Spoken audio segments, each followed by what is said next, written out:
typing that, it doesn't change for me. But apparently if I go like that, the camera decides it's going to focus in on me.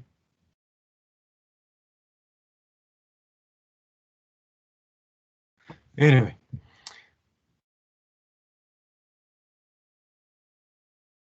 I'm back to recording again. Let's get back to the lecture. So we're going to do Python. Python is a high-level interpreted general purpose language. What do I mean by that? Well, computers only understand two things. They understand off and on.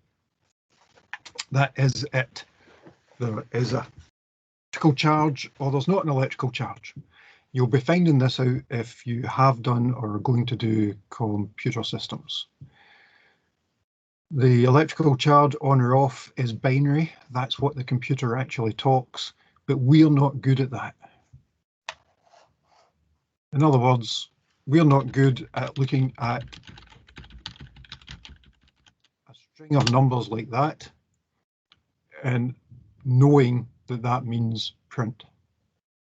We like text. So that's what the high level part means. Instead of it being at the really low level that computers work at, these zeros and ones, we type in text like print hello world. That's then taken and changed into a language that the computer can understand. In other words, it has to be interpreted.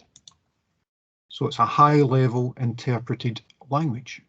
So going back to what we were saying earlier, if I had come on this morning and said bonjour and you didn't understand that, you might have gone to Google Translate, looked it up and found out that bonjour means hello.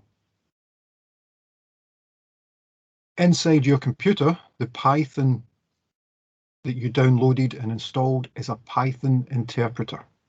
It takes that text that you've typed in and converts it to the zeros and ones that the computer can understand. And it's an interpreter because it does it a line at a time.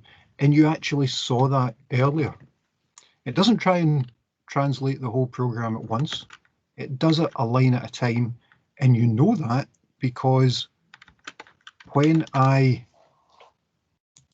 made the mistake over here, it did the first line okay, it printed hello world. It did the second line okay, it printed hello. But a problem with the third line, and that's when it gave the error.